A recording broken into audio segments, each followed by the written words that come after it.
सट्टेबाजी शुरू कर दी है। 1 लाख करोड़ निराधार हवा हवाई जुमला है। भारतीय जनता पार्टी की दिल्ली सरकार के पास 1 लाख करोड़ की आय ना है ना हो सकती है। इस 1 लाख करोड़ के आंकड़ों को मैं थोड़ा सा ब्रेक डाउन करूंगी। 1 लाख करोड़, ये बजट एट अ ग्लांस जो मुख्यमंत्री जी ने पेश किया, उसमें उन्होंने सबसे पहले ये आंकड़ा दिया कि कहां कहां से पैसे आएंगे। सबसे पहला आंकड़ा है टैक्स रेवेन्यू।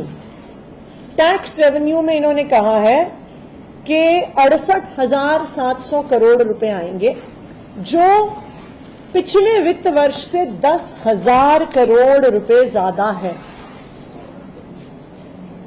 बजट के पिछले दिन जब इकोनॉमिक सर्वे दिल्ली विधानसभा में पेश नहीं हुआ था, तो हम सबके मन में सवाल उठ रहा था कि इकोनॉमिक सर्वे तो टेक्निकल डॉक्यूमेंट होता है, उसमें ऐसा क्या था कि भारतीय जनता पार्टी ने हमारे देश की 70 साल पुरानी पार्लियामेंट्री परंपरा तोड़ दी, संसदीय परंपरा तोड़ दी और इकोनॉमिक सर्वे नहीं प्रेजेंट किया।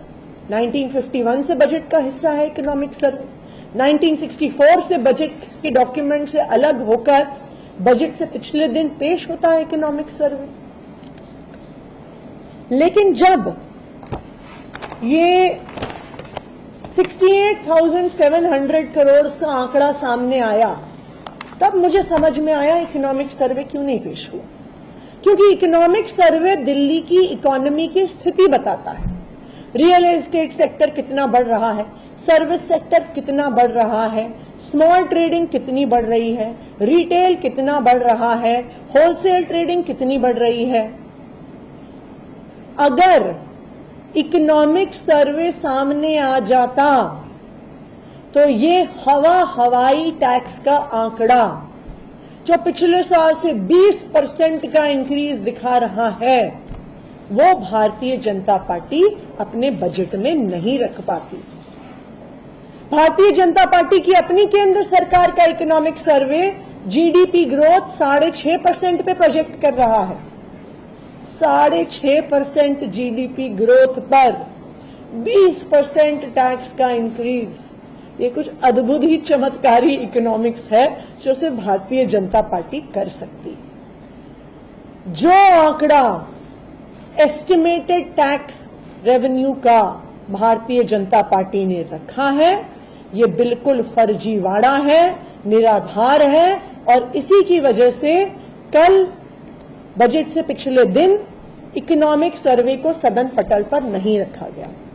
अगर आप देश की इकोनॉमी के आंकड़े और दिल्ली की इकोनॉमी के जो आंकड़े उपलब्ध हैं, उसके अनुसार हिसाब लगाएंगे तो दिल्ली का टैक्स रेवेन्यू तकरीबन 63,000 करोड़ के आसपास आने वाले वित्त वर्ष में होगा।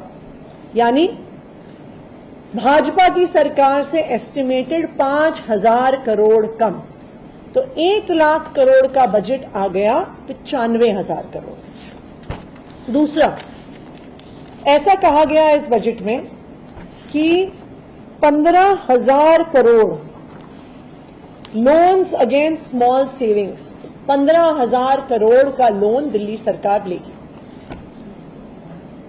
दिल्ली सरकार बाकी राज्य सरकारों की तरह नहीं है कि वो बैंक से, मार्केट से लोन ले सकती है।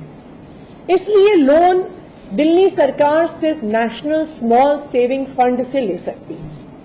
नेशनल स्मॉल सेविंग फंड का ये नियम है कि दिल्ली के लोगों ने जितना पैसा जमा किया है स्मॉल सेविंग्स में, पोस्ट ऑफिस में, पीपीएफ में, महिला सम्मान की एक स्मॉल सेविंग स्कीम है केंद्र सरकार की, जितना पैसा जमा हुआ है उसका 100% या 50% दिल्ली सरकार लोन के तौर पे ले सकती है।